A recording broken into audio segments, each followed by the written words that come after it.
Wow, ito na yung pinaka-the best, guys.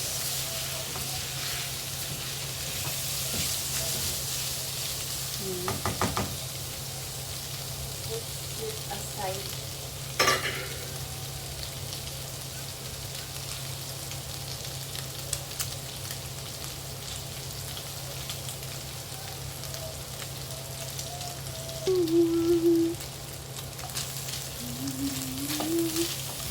Pwede na to.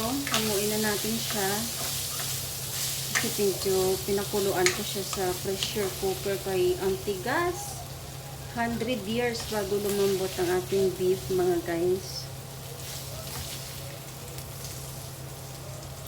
So, ito pwede na. Hindi ko nahuhugasan yung kalahaan. Tuloy-tuloy na tayo para mabilis na.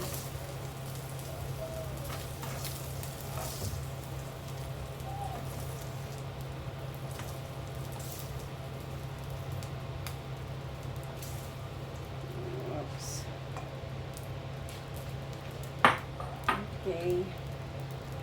Yung pan, maglagay tayo ng konting oil at butter.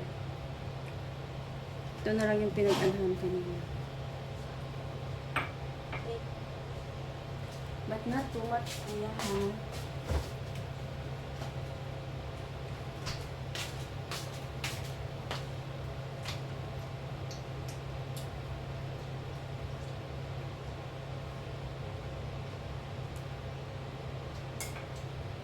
So, mayroon ako dito fresh talaga na garlic. Lagay ko na konting onion para mabilisan na ba. Nagustuhan ni kuya yung carne. Kumakain siya ngayon.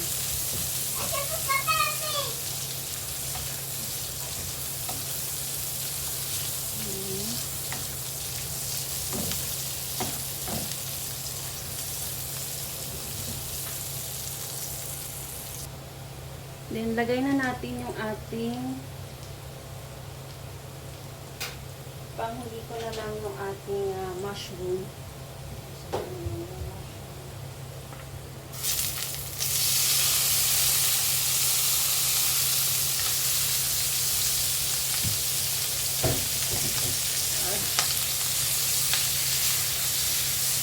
Mushroom.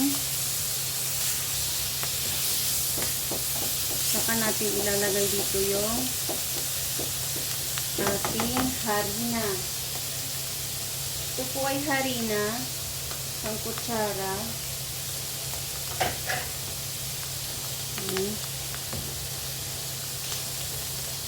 Pagsama-samahin mo na para mabilis.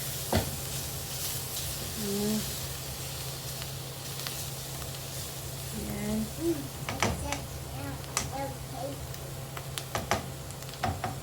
Parang konti lang yung harina ko, guys, no?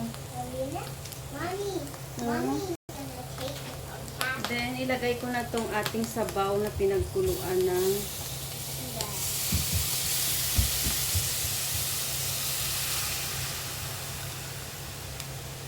tinabi ko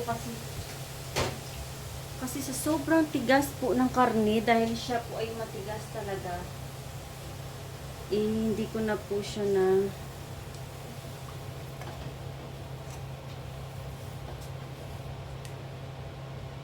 yan, haluin lang natin to hanggang sa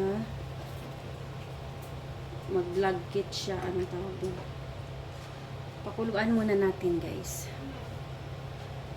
So, guys, parang nasubrahan ng sabaw, no? So, ito yung kalahati kanina. Chicken cubes lang yung nilagay ko kasi walang beef.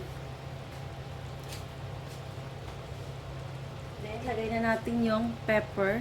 Yan, dinurog ko yung pepper. Siyempre, maglagay pa tayo ng powder pepper. Marami-rami para medyo spicy. At ang ating salt. Hindi na ako maglagay ng toyo, guys, kasi maitim na siya. So, napakainit dito sa kusina. Ayan. Tikman natin kung okay na yung sabaw. Nakalimutan ko pala maglagay kanina ng butter sa paggisa. Ayan. Mix natin.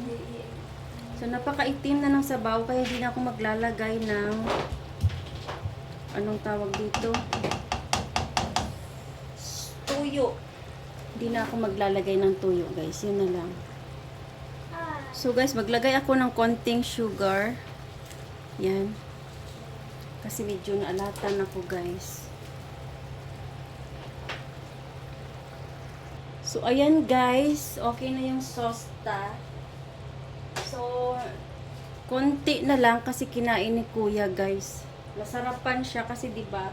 Malasa na 'to. So, ilagay na natin.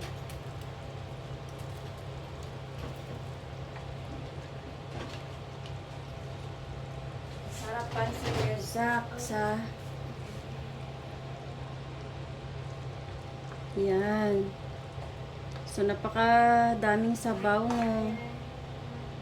Nangunti na lang yung ano natin. So, pakuluan lang natin siya hanggang sa mag-dry.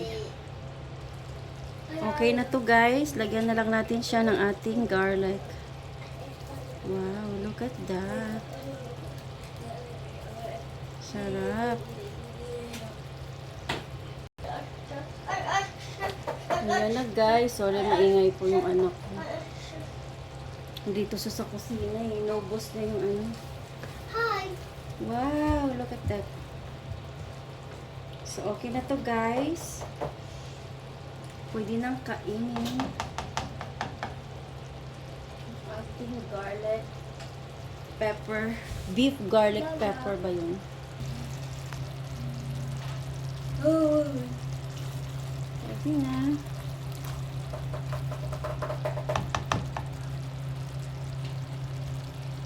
I'll do that.